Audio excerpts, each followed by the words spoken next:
Welcome back, ladies and gentlemen.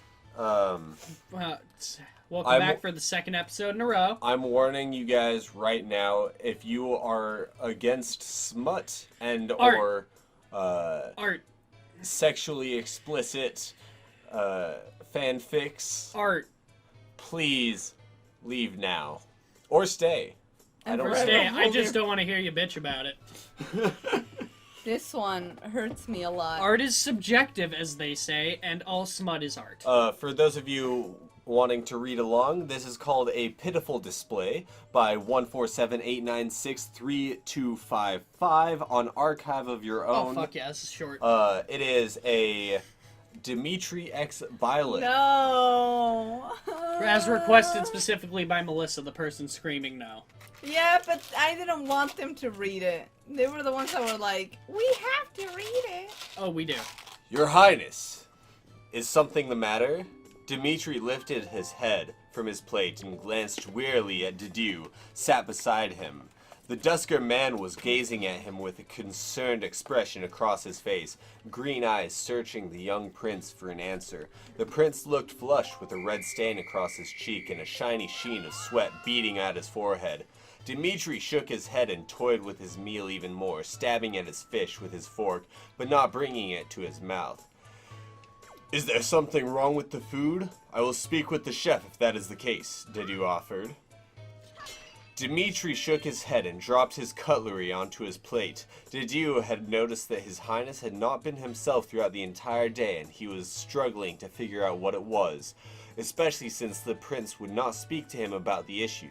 Didiu refused to eat when Dimitri was unwell. It caused his nerves to sit on edge. Nothing was more important to him than Dimitri's well-being, and so he would not rest until he came to the root of the problem. No, don't talk to me, bitch! Your Highness, I cannot assist you unless you tell me what the issue is. Dimitri's hands clenched into fists at the table, and he shifted uncomfortably in his seat, wincing just a fraction and letting out a staggered breath. Yes? I want to help with the reading. Can I do the narration since I don't know any of the character voices? Yeah, sure. I don't know any of the character voices either. Hell but, yeah. Where were you? It's the last sentence there. How the fuck do you say that He name? inhaled. I know. Didiu. Didiu? Dimitri. Those are I know how to say Dimitri, but Didiu. How do you say Dimitri? How do you say Dimitri? He inhaled deeply and then smiled at Didiu weakly. It's just a headache, Didiu. Please, do not worry about me. Would you like me to brew you a remedy? There are some Dusker herbs in the greenhouse I can use that will... Dimitri waved his hand and stood tentatively from the table. His legs were shaking and he felt like they might give way any moment. But he stood strong before his vassal and bowed to him. That's quite all right. I have a meeting with the professor now. Although, if you could bring the concoction to my room later, I'd appreciate it. Didiu regarded him with patient eyes and then hesitantly nodded. As you wish, Your Highness. Though, please, for your own health, do not push yourself. Of course not. I wouldn't want to cause you any more worry. Dimitri smiled. He turned from the dinner hall, trying to suppress the limp in his step, attempting to walk as confidently as he always did, with his square shoulders back and head held high. Other students waved at him, and he waved in passing too, though not as enthusiastically as normal. His steps were brisk, despite his discomfort, and he hurried to his professor's office, practically running up the stairs, clinging on to the stone walls of the hallway. He praised the gods that there was no one else around to watch him behave so pitifully as he stumbled along, body crying out. He straightened up... Sorry, this little fucker. Go ahead. He straightened up before his professor's door, brushing his hair from his face and tugging on his blazer. God. Dimitri's knuckles rapped 3 times on the door. Come in, came the professor's voice. Oh my god! This little motherfucker. Fuck him up, dude. Hook shot him. Hook shot the child. It's a child! Good, hook shot Where the is child. it? No! Alright, go ahead. He pushed open the door and there she was, sat at her desk. Her eyes didn't even move from the papers in her hands. The sunlight tumbled through the window behind her, basking in a halo of sun. light cresting over her aqua blue hair. Her vacant eyes skimmed over her papers, darting from left to right with incredible speed. She sat in her chair with the coat hung over the back of it, having her bare shoulders on display. The exposed skin made Dimitri as like an uncomfortable teenage boy, which he was. Ah, Dimitri, Byleth said, still without looking up. He stood in the center of the room, hands folded behind his back, which stood straight and proud, despite the pain thrumming through his body. His face was still red, and he was doing his best not to crumble pathetically before her. Yes, Professor? Please wait a moment. I'm still busy. She said absent-mindedly, setting down the paper and taking her quill, dipping it into the ink pot. She tapped it with a gentle chink, chink against the edge of the glass pot and began to scribe. The sound of the scraping plume against the papyrus was twice as loud as normal for Dimitri, vibrating through his sensitive ears, and he... There's gonna be like 3 of these. You read the next one. Vibrating through his sensitive ears, and he clutched hard onto his own wrists behind his back, fingers sinking into the skin. He swallowed over the lump in his throat and exhaled, trying to calm himself. He couldn't stop his eyes from roaming over his professor's face and body. She was the picture of mysterious beauty with a boundless emptiness in those sapphire eyes, and a grace that she carried herself with made her seem as she wasn't of this world. She was as calm as a midnight sea, unflinching even in the face of danger, and he was hypnotized by her graceful dexterity on the battlefield. Her shoulders were muscular and strong, rolling as her arm flexed and the quill danced across the paper. Her chest moved steadily with every patient breath, knowing that the longer she prolonged this, the easier it would be to make him break. I'm not gonna lie, I don't know how to give her the fucking pendants. I don't know.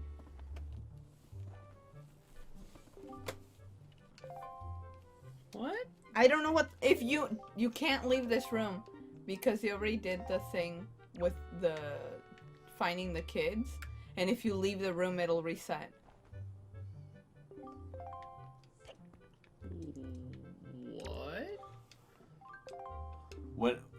When it comes to children, my eyes, that's what I think, dear. So did you not catch all of them? I did. They gave me a heart piece.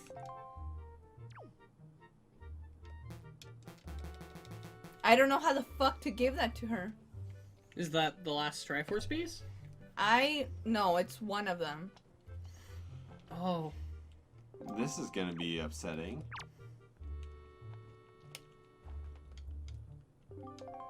I don't... How the fuck do I give this to this fucking bitch? I straight up don't know what to do. Alright, give us a few minutes, guys.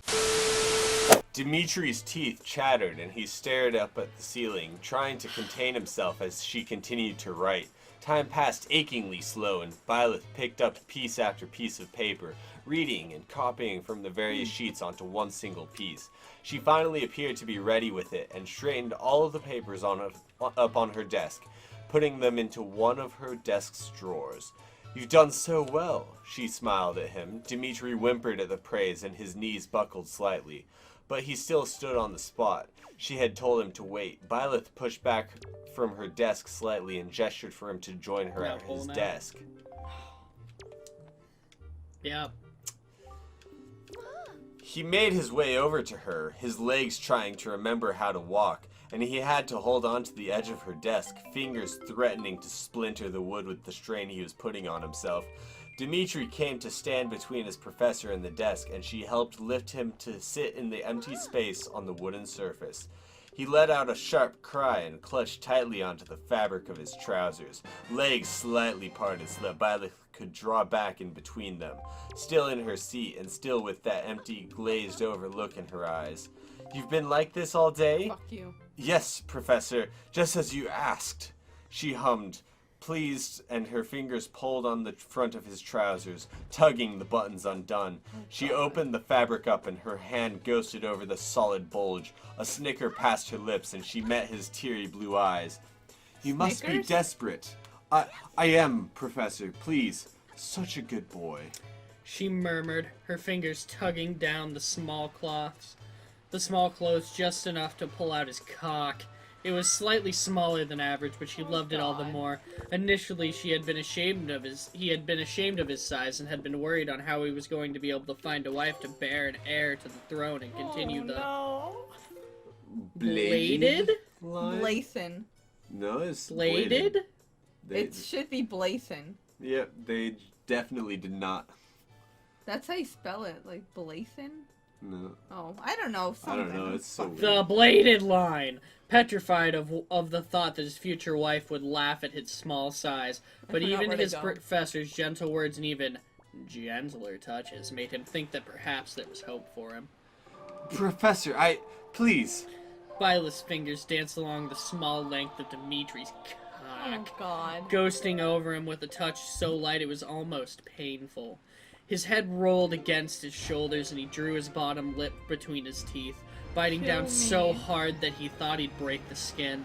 His eyes furrowed and he hissed through his teeth when Violet's smooth palm smeared the pre-cum into the head of his cock. Oh, God. He whimpered beneath her touch and he threw his head back, legs shaking, thighs clenching, and he shifted uncomfortably on the desk. Professor, I cannot take it any longer. Please, what, Dimitri? Take it out. Violet locked her gaze when Dimitri when his head rolled forward once more. Her hand drew back from his cock, and she shifted back from her desk to allow Dimitri to stand and turn around so that he was bent over her desk. His small cock hung between his legs, pointing to the ground. She always insisted to keep it off the desk lest it stain her paperwork. He folded his arms under his head like a makeshift pillow and stood on parted, shaking legs. Professor, I beg of you, please take it out. I cannot hold it back any longer. Dimitri's voice quivered. Violet tugged his trousers down over his hips and pulled them down, letting them pool at his ankles. She admired the curve of his buttocks and the defined muscle of his thighs, running her hands over his marked skin, peppered with battle scars and love scars, white lines and purple bites. She leaned in and pressed a gentle kiss to his inner thigh. He bit back a moan, tasting copper when he pierced the skin of his lip. Jesus Christ, dude. Yeah. Her lips were scorched, igniting the skin it touched, and Dimitri's cock throbbed again. Her teeth sank into the still his size. Her teeth sank into the skin and he cried out when she bit down and sucked at the sensitive skin on his thighs, leaving another mark to add to the countless others. He was hers to claim and hers to toy with as she pleased. The curious relationship between the Prince of Fergus and the Fergus. Does it say Fergus? It does say Fergus. It says Fergus. And the Ashen Demon Professor began inexplicably when they found themselves alone in a classroom and she had him submitting to every whim and desire. After noticing how obedient he was as a student, she wanted to test how obedient he was as a toy. Violet put his small clothes down over his shapely buttocks and let them fall down his legs. She cooed, eyeing the toy lodged in Dimitri's hole. Oh, God! All she could see was the flat, polished end of the wooden plug. The loop she had used earlier had dried up and was now just a sticky, translucent mess running down his crack, over his penarium, and at the back of his balls. A smirk played against her lips when she pressed her index finger flat against the end of the plug, and Dimitri's back arched. Professor! How does it feel? She asked. Oh, sorry, go ahead. She asked, her free hand scratching up and down with his one thigh, rails raking lightly. He shivered and breathed shakily. God, it feels too good. I cannot hold back much longer. Please, Professor, take it out. As you wish. She grinned. His hand closed over the flat end of the plug. Of the plug? Whatever. He hand closed over the flat end of the plug, and she twisted it cruelly inside of the trembling body. Dimitri's back arched the other direction and he hung his head, eyes wrenched shut and teeth grit so tightly he thought they might shatter. She turned the plug over inside him and Oh, God. stretching circles, Okay. probing the blunt end against his inner walls. And his body nearly collapsed against the desk when she pressed against his prostate. Are we Oh, done? God. Are we done? Are you getting turned on, John? No, I'm To actually your line, wildly buddy. uncomfortable right Aren't now. we all? Keep going, buddy. Please, Professor, I'm going to break if you continue. Violet's lips came to his... Do you want to start reading the narration, too? You want to do it? No. I'll do it if you don't want to, but if you want to do it, you can do I it. don't want to That's read just anymore. flashbacks of when he was fucked by Violet's lips came to his backside and Violet. she kissed over the bitten skin. That's how I feel whenever I play Smash Online. Oh, God. Yeah. Feels like I'm Fucked getting over by rammed in the Violet. ass by Violet. Oh, Violet's, God. Violet's lips came to his backside and she kissed over the bitten skin, shushing over him as he sobbed into his arms. She pulled the end of the toy and then pushed it back in against the sensitive spot again. And Dimitri wailed, tears pricking and wetting his eyelashes. She continued to rock the toy against his over-simulated prostate until he was sobbing, tears don't know falling how to- into the mahogany wood of her desk. Well, Breathe, Dimitri. Take a breath. This is nothing like I thought it was. You said it was just her shaming him for having a tiny penis. yeah, she does shame him. For Oh, having I'm a tiny- sure. Do you like it, Kyle? I am enjoying this. This is, again, art. Hey, do you want to help me with this? Sure. I can't do these. Joss is up. I'm no Doing good. these will give us more money because we're gonna have to pay for the fucking maps. Quality. She whispered against his skin, kissing his behind one final time. He swallowed and took in a long, heavy breath, held it and exhaled shakily. Violet pulled the plug out as he exhaled, and the prince's whole body shook. His honey gold hair was clinging to his forehead. His face was streaked red with tears, and his lips were swollen from being bitten insistently. You're such a good boy. Wait for Joss. It's his line. No, go ahead. You're such a good boy. Look at how well you're doing, Violet murmured, setting the lube-slicked plug down on her desk. It was something she had especially commissioned by a woodworker in town. It was an oak plug, polished with resin so it wouldn't splinter while inside of the poor prince, Oh, who was now God. whimpering uncontrollably. Professor, he blubbered, lifting his head over his shoulder. The gentlewoman climbed up from her chair and pressed her clothed body against his, looming over his shoulder. Their faces were inches apart, and he could smell her sweet breath fanning across his face. He was wrecked and a total mess. Oh, God. You're doing so well. Can you keep going? Oh, God. She asked, kissing his cheek and his temple sweetly. Dimitri hiccuped and nodded, his cock aching for release. Still Want to hanging, restart? neglected between his legs, Maybe. Violet kissed his hair, and then she sat back in her seat, caressing the smooth skin of his Here, backside. I'll just go do the fucking class, but we're gonna need a lot of money. We don't have enough for all the charts. Oof. Your poor cock. How long has it been hard, Dimitri? She asked, her single index finger running down the underside of it. He shivered. Too long, Professor. I bet Dadu noticed. Oh, I God. bet Dadu noticed. Dimitri gasped when his fingers wrapped around his cock in a ghosting touch. Barely there, he nodded vigorously. Yes, he did. And yet, you being such a good boy managed to hold back all day, she cooed. Her hand started to quicken around Dimitri's small cock. He bit... Fucking what is this? Do you like it? Uh-huh. He bit his lip, hips trying to rock back and forth into her pleasurable movements, but a firm hand against his hip held him down against the desk, pinning him. Yes, I'm a good boy for you, Professor. Violet's tongue darted across her lips, and she ran a hand down on Dimitri's hip, further down his body, and she suddenly plunged 2 fingers deep into his ass. His body stilled at the intrusion, and he almost collapsed, eyes fluttering shut with a burst of passion coursing through his body like wildfires. She started to pump her fingers inside Dimitri at a quick pace, massaging his cock in time with her thrusting fingers. Your little cock is leaking, Dimitri. You'll stain my carpet. Oh, God. I'm sorry, Professor. I can't anymore. How pitiful. You've done so well for me today, too. You're making a mess of yourself. Dimitri was sobbing. This just...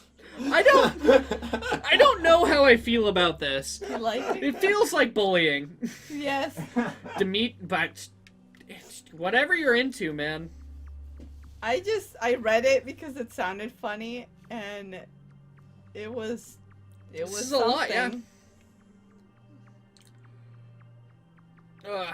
Dimitri was sobbing, blubbering incomprehensibly, his mind unable to cope with the intense mix of pain and pleasure. God, I got the hiccups, excuse me. Coursing through his shuddering body, his legs were barely supporting his frame any longer. Standing on the balls of his feet. Okay, I thought that sentence was gonna go somewhere else. On the balls of his feet to try and keep himself upright. Hands gripping into Violet's desk so hard that it began to splinter under his hands. The shards of wood sank into his fingers, but he didn't care. Oblivious to the pin-pricking sensation against his wrists, and instead focusing on the pooling heat in his balls. Oh, God. Professor, please, I've been good. Yes, you have. What would you like, Dimitri? Let me finish. Finish? Finish what? Your training? Be more specific. Do we not? Oh, wait, not right there. Dimitri let out a whimpering growl, and his knees buckled. Please let me come. I can't take it any longer. Why am I reading this? It's not even funny. It's just obscene. Yeah. We can stop. Violet hummed, satisfied with the God. prince's pathetic begging, and began to pump his cock harder than before, drawing the foreskin over his glands, squeezing the tip as if she wanted to milk him dry. See, I'll complain. I'm gonna keep reading it, though. It's great. Yeah. Her fingers crooked inside of him as she grazed his prostate until his entire body convulsed violently against the desk. She heard a loud snapping sound as shrapnel exploded beneath Dimitri's hand. He came hard, spattering against the professor's verdant green carpet, emptying his balls into her hand, which she quickly withdrew. His cock spasmed in the air, pulsing and throbbing as she watched in awe, a small prick bouncing pathetically, coasting through its ruined orgasm. Oh god. Organism. Ruined orgasm. Dimitri wanted to feel her warm hand wrapped around him, and yet there was something masochistically satisfying about her taking her hand away. Oh, Professor. Dimitri breathed, panting, chest heaving against the desk. Oh yeah, we're almost at the end. His body still burning hot, and his thighs were streaked with sweat and droplets of transparent cum. Violet's gentle hands ran over his body, and she stood from her chair. With an arm wrapped around his middle, she helped ease him back into the chair, and he collapsed, head lolling to the side, eyes almost shut. He was exhausted, more tired than any other training he had endured, and felt like he could fall asleep in his teacher's chair. He could hear the splashing of water, and No, you motherfucker! And a warm cloth came to press against his stomach and thighs. You've done so well for me today, Dimitri. Thank you, Professor, he whispered, a smile on his lips. She rubbed the cloth against his body and cleaned up the sweaty, sticky mess between his legs. Are you ready for your next assignment? She murmured, gazing up at him with a naughty glint in her eye. He opened his heavy eyes and met hers, chuckling softly, and nodded. Of course. Oh, God. And we finally finished the fan fiction. I'm glad I didn't stop. It was 2 paragraphs. That was art. Wasn't Beautiful. Somebody took their very precious time to write that. That was actually pretty well written, too. I only saw like 1 or 2. So how do you feel now, Kyle? I feel dirty. Yes. Me too. Well, I'm sorry. I'm sorry that we had to read that. no, you're not. I am. You begged me to tell you what the name of the story was. Because I read it a month ago. And I was like, what the fuck is this? Sometimes if the story sounds really fucking weird, I'll read it. Oh, for sure. And I waited until Joss was done streaming so I could read it to him in its full. Yep. That's exactly what happened. I can see why she'd wait. Yes. Yeah, it's gonna... That's probably not great for TOS. Hi, TOS. DOS. I'll take care of editing this episode. But why? No, don't edit it. Don't we're not edit getting it? We're not getting paid for this episode. It's fine. That's fair. I don't think we'll ever get paid on YouTube. No. You know, Dimitri's like one of my favorite characters. See, they didn't even get into a part where when you first pitched that story to me, you said she was like bathing him. No, In, the like, a bathing bathtub. story one was one that I wanted to write, but I never did. Ah, that's what it Yeah. was. Don't Is it judge also me! about? Is it also about Dimitri's small, tiny No, cock? this one had nothing to do with like sex. It was just like my kink of like bathing someone. Fair. Alright, guys. Ba-da-da-da. We Okay, now will you know see you I'm a guys. freak. We'll see you guys in next week's episode when we do some other things, I guess. Bye. Like tease Dimitri's tiny penis. Oh, no. Oh, what an episode that was. Alright. You wanna save any questions, Melissa? Yeah, let me get to the point.